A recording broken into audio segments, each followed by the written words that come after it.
General Hospital spoilers for the next 2 weeks, August 18th to August 29th, state that Anna Devane will have a theory to explore while Willow Tate focuses on a large request. Nina Reeves' fury will also emerge, as Carly Spencer struggles with some warning signs. During the week of August 18th to 22nd, Britt Westbourne will be forced to think quickly and will manipulate Jason Morgan into a ruse in order to protect them both. Jocelyn Jacks will also rescue Vaughn's life and conspire with him in the aftermath, so their WSB assignment will have more twists and turns. Although Jocelyn was intended to be removed from the operation, Vaughn will see her as less of a liability and more of an asset when she saves him. Drew Kane will confront Sonny Corinthos in Port Charles over Michael Corinthos' punch. Although Drew is eager to throw Michael in jail if Sonny does not cooperate, ADA Justine Turner could be an unexpected source of assistance for Sonny. Later, Drew's rage will flare up again, while Sonny and Michael will benefit. Nina will also lose her cool, so she may find out about Drew influencing Wiley Corinthos and agitating Michael. Drew may not be doing himself any favors with Willow, who appears to be about to strike out over his antics. Whatever the case, Willow is about to make a significant request of someone. We'll see if that means another plea to Michael about the kids, or a favor from Harrison Chase instead. Back with Nina, she'll turn to Rick Lansing for additional assistance, which will undoubtedly include a legal meeting for Willow's sake. Anna will act with caution when it comes to the alliance she is about to create. Anna might inform Jack Brennan that they must trust each other before discussing a new theory. Will Anna detect Colette Moreau as the rat that blew Jocelyn and Vaughn's cover at the Five Poppy Resort? Stella Henry will become stressed out on GH due to the insurance fraud probe in which she has been placed. Could that pave the way for Stella to suffer another stroke and face a significant medical scare? Lucas Jones will battle to rescue the life of someone he cares about, which may be Stella. Curtis Ashford will also get vengeful after realizing Drew's truce was never legitimate. While Ava Jerome receives updates on some intriguing facts, Molly Lansing Davis realizes something. Will Molly discover that Christina Corinthos Davis destroyed her growing affair with Cody Bell and wonder why? Carly will then raise her concerns to Brennan. If Carly is unable to communicate with Jocelyn during her fictitious vacation to Australia, her mother may become anxious. The week of August 25th to 29th will offer further surprises to the Five Poppies Resort. Jason may press Britt to go with him after he sees how dubious this endeavor is, but she may argue she can't do of her prescription schedule.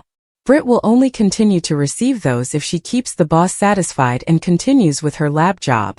Lulu Spencer, on the other hand, faces new obstacles as she adjusts to life in the outback and deals with additional Liesl Obrecht turmoil. Rocco Falconeri will continue to be intrigued by Britt, and his interest will only deepen when he discovers she is still alive later on. According to General Hospital spoilers, the next 2 weeks will be full with showdowns and exciting news, so don't miss out. Tristan Rogers, a veteran cast member, died as a result of lung cancer. His death was revealed in the morning of August 15th. In July, the actor announced his condition publicly. He is survived by his wife and 2 grown children. Rogers was 79. Prior to moving to Hollywood, the Australian-born actor performed in various soap operas in his own country. He joined the cast of GH in 1980 as the super spy and played the character intermittently for decades. He also played the character in the soap spin-off, General Hospital, Night Shift. Executive producer Frank Valentini expressed his condolences. In addition to his stint on General Hospital, Rogers starred briefly on Bold and the Beautiful as P.I. Hunter Jones and spent several years on The Young and the Restless as con artist Colin Atkinson.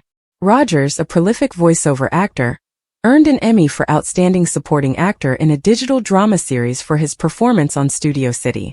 GH spoilers for Monday, August 18th to Friday, August 22nd, 2025. Coming up, Jason has tracked down Britt. But is she willing to reveal what she is doing in Croatia? Despite the new setback, Joss and Vaughn appear unwilling to abandon their quest. Back in Port Charles, Stella is in deep trouble, and Anna is desperate enough to form an arrangement that could cost her as much as it could benefit her. Drew had come to Port Charles with a proposal that seemed full of promise but threatened to demolish all Sonny and Michael had created. He wasn't simply a businessman. He was a strategist, a former Navy SEAL whose every action appeared to be designed to take advantage of the Corinthos family's weaknesses. Drew had worked his way into the upper echelons of Port Charles society, charming investors, persuading allies, and even attracting the eye of Michael's wife, Willow Tate. His idea for a new waterfront development, a sleek, modern complex to rival Sunny's operations, had gathered traction, diverting resources and loyalty away from the Corinthos brand. Drew had been playing the game with a smile for months, shaking hands at galas and discreetly sowing dissension. He'd expressed worries about Sunny's dependability, citing his past, ties to the mafia, and the tales of instability that hung over the family like fog. However, Sunny was no stranger to betrayal. He'd noticed it in the eyes of friends, lovers, and adversaries alike. His life had become a chessboard, and he'd learned to predict movements before they occurred. When Drew's scheme first came to light, Sunny remained in the shadows, giving the younger guy the impression that he had the advantage. Michael was less patient. The tension between father and son had been simmering for years, their link strained by ancient wounds. Sunny's decisions, Michael's defiance, and the weight of a legacy from which neither could escape. However, this time they were unified. Drew's ambition had gone too far, endangering not only their business but also their family, and neither could bear the consequences. The strategy to take Drew down was precise, combining Sunny's street smarts with Michael's business expertise. They began by targeting Drew's investors, who are the foundation of his waterfront project.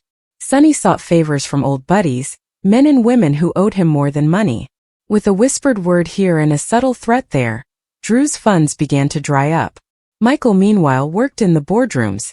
As CEO of ELQ, he used the Quartermain family's power to reject licenses and delay approvals. Drew's project delayed, his backers were concerned, and the flaws in his polished facade began to appear. But Drew was not a fool. He fought back, researching into Sunny's past and spreading stories about illicit activities at the docks.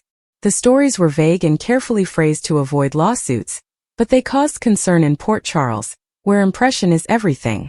A charity banquet at the Metro Court, attended by the town's elite, marked a watershed moment.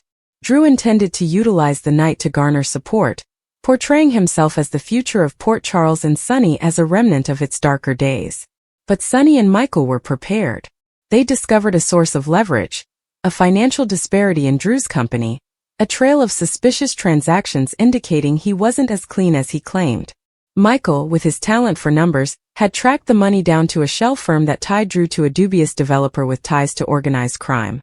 It was the type of duplicity that might destroy a man like Drew, who had built his career on honesty. At the event, Sunny performed his role with the ease of someone who has spent decades managing power dynamics. He mingled, laughed, and led Drew to feel he was winning. Then, as Drew entered the stage to give his address, Michael stepped in. He didn't require a microphone. His presence was plenty. In a steady, controlled tone, he handed forth the information, not accusing Drew directly but sowing mistrust. The room buzzed with whispers as Michael described the shell firm, the suspicious funds, and the developer whose name sounded scandalous. Drew's face remained calm, but his eyes betrayed him, flickers of fright like a guy caught off guard. By the time he exited the stage, the damage had been done. Investors withdrew, supporters distanced themselves, and Drew's vision for Port Charles collapsed under the weight of suspicion. The fallout was quick. Drew's initiative failed, leaving his reputation in shreds. He left town quietly, following a single, harsh confrontation with Michael outside the Corinthos warehouse. "You think you've won," Drew continued quietly, "but this town will eat you alive." Michael didn't move. "It hasn't yet," he said, and turned away, allowing Drew to escape into the night. For Sunny, success was bittersweet.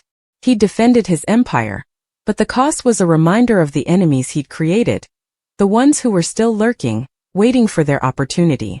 In the days that followed, the Corinthos family attempted to re-establish their routine, but the air was thick with unspoken anxiety. Michael returned to his life with Willow, their home providing a respite from the chaos of Port Charles. Willow, with her calm courage and unwavering compassion, had remained a constant presence throughout the tragedy. She'd witnessed Michael and Sunny demolish Drew's plans, her commitment unshakable even as Drew attempted to draw her into his orbit. But now that the dust had settled, Willow was thinking about something she'd been keeping back until the storm passed. She finally spoke in the calm of the evening. They were in their living room, with a soft glow from a lamp creating shadows on the walls. Michael sat on the couch skimming through emails while Willow stood by the window, her pale reflection on the glass. "Michael," she continued, her voice firm but tinged with something deeper, "I need to ask you something." He looked up, immediately alert. Willow wasn't one for big pauses, so when she talked like this it was significant. She turned to face him, her gaze searching his. "I want us to adopt a child." The words hung in the air, full with possibilities. Michael placed down his phone, his thoughts whirling. Adoption was not a modest request. It was a life-changing commitment that would impact their family and destiny. Willow moved closer, her hands gripped tightly, as if braced for his response. "I've been thinking about it for a while," she said, her tone calm but firm. "There are so many children in need of a home and love. I understand what it is like to grow up without that, to feel as if you don't belong. I want to give someone what I never had." Michael listened, his chest tightening. Willow's history was no secret. She had grown up in a cult, her youth ruined by manipulation and falsehoods. Her fortitude had gotten her through, but the scars remained, subtle but persistent. He admired and loved her for it, and now she was asking him to take a risk, one that would test them both. He stood and crossed the room, taking her hands in his. "Willow," he replied quietly, "this is big. I mean, it's massive. Are you certain?" She nodded, her gaze never leaving him. "I am sure. I know it will not be easy. We have Wiley, and he is our entire world, but I can't stop thinking about another child out there waiting for a family. I want to do it, Michael. With you." Her words were a plea, but they contained a surety that anchored him. Michael had always trusted Willow's instincts, her ability to recognize the good in a world that was frequently clouded by greed and betrayal. But it wasn't only about love or instinct. It was also about logistics, the life they'd constructed and the threats that surrounded them. The Corinthos name arrived with baggage, adversaries, secrets, and a history of violence. Michael had worked hard to separate himself from his father's world and create a clean, legitimate existence for himself. But Port Charles was a small town, and the past had a way of creeping in. Can they bring a child into that? Could they defend another life while their own was constantly under threat? He remembered Wiley, their kid, sleeping upstairs, secure for the time being but a constant target for those who intended to harm the Corinthos family. Adding another child would double the risk and the stakes. Yet, as he glanced at Willow, he saw something else, hope. She didn't ask for this lightly. She had considered the risks and remained confident that they could pull it off. Her belief in him, in them, was unwavering. It reminded him of why he'd fallen in love with her, and worked so hard to establish a relationship with her. "Okay," he finally replied, grasping her hands. "Let's talk about it. Really discuss it. What it means and what it will require. But I am in, Willow. If this is what you want, I'm in." Her face relaxed, and a smile broke through the tension. She moved into his arms and rested her head on his chest. For a brief moment the world outside drifted away, the docks, the trades, the foes. It was only them, two people attempting to create something positive in a place that thrived on chaos. But the moment did not last. The phone rang on the couch, a reminder of the life they lived. Michael disregarded it, hugging Willow tighter, yet the sound served as a warning. Port Charles never remained quiet for long. The next morning, Michael met Sonny at the warehouse to discuss the aftermath of Drew's defeat. The wind had strengthened their grip on the docks, but it had also triggered the hornet's nest. Rivals were keeping an eye out for any missteps. Sonny poured 2 cups of coffee, its rich aroma filling the room, and gave one to Michael. "You did good," Sonny replied, his voice rough yet kind. "Drew believed he could play us. He had no idea who he was dealing with." Michael nodded, but his thoughts were elsewhere.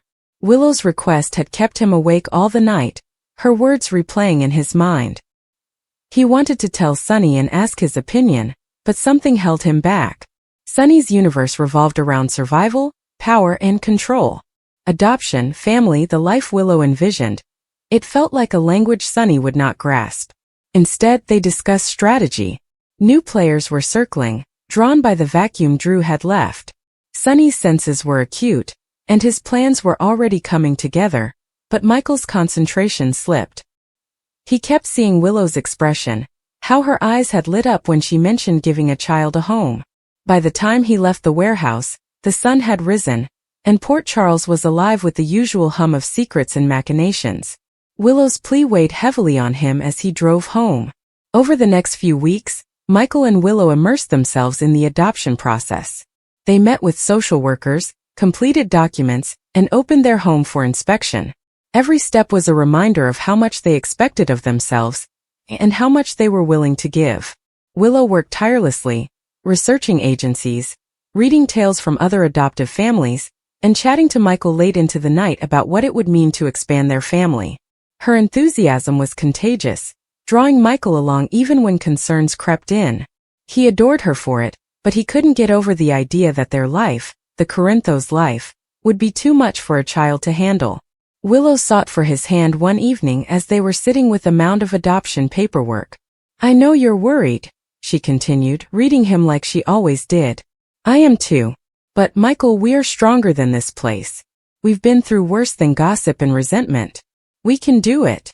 Her words were a lifeline, pulling him back from the brink of doubt. He nodded, gripping her hand, and they returned to the papers, filling in their dreams one at a time. Meanwhile, Port Charles continued its normal drama. Rumors circulated regarding Drew's next move and new players eyeing the docks. Sonny remained vigilant, his instincts honed by years of survival. Michael attempted to juggle both worlds, his father's empire and his relationship with Willow, but the lines remained blurred. Every meeting with Sonny, every whispered deal, seemed like a step away from the family Willow desired to create. But he couldn't walk away. Corinthos' name was in his blood, for better or worse. As the adoption process progressed, Willow's hope became a beacon.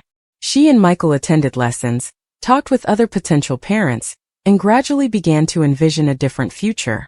The social worker assigned to their case was compassionate but thorough, asking probing questions about their life, history, and ability to offer a stable home. Michael spoke honestly, but each question felt like a test, a reminder of the shadows that hung over his family. Willow, however, remained unwavering. She talked about love, resilience, and what type of home they could provide. Her commitment helped them get through the procedure, even when it felt overwhelming. One night, after a long day of meetings and paperwork, Michael discovered Willow in the nursery, standing over Wiley's cot. Their son was soundly asleep, his small chest rising and falling. Willow turned to face Michael, her eyes filled with sadness. "This is why," she replied softly. "This feeling, this love. It's worth everything." Michael drew her close, his heart overflowing. He didn't have all the answers and wasn't sure if they could avoid the perils of Port Charles. But in that moment, with Willow in his arms and their kid sleeping soundly, he believed they could try. The journey ahead would not be simple. Port Charles was a town of secrets, and the Corinthos family was at its core. Drew's defeat had bought them time, but new threats were always lurking. Willow's request, however, served as a reminder of what was most important, not power or control, but the family they were creating, one choice at a time. As they proceeded forward with the adoption, Michael felt a shift inside him, a need to safeguard not only his business but also the life he and Willow were creating. For the first time in a long time, he felt like they might just win, not just against their enemies but for the future they hoped for. Drew's showdown with Sonny was fraught with tension, raw emotions flooding forth as years of repressed resentment erupted. Their voices clashed in a furious debate, Drew's charges biting deep, while Sonny's bravado concealed a hint of shame. The air was thick with betrayal, with each word threatening to spark the fragile ceasefire. Drew sought answers, his frustration apparent, but Sonny's enigmatic responses just added to the fire. Meanwhile, Lucas came, his face filled with dread, with news that would break their already strained relationship. His comments landed like a gut punch, each syllable upsetting the delicate balance of their world. The weight of his disclosure hung in the air, compelling Drew and Sonny to pause, their conflict temporarily eclipsed by a common sense of loss. Lucas' voice quivered as he spoke, his heart shattering from the weight of reality. The room fell silent, the silence louder than their previous yells, as the three men dealt with the consequences.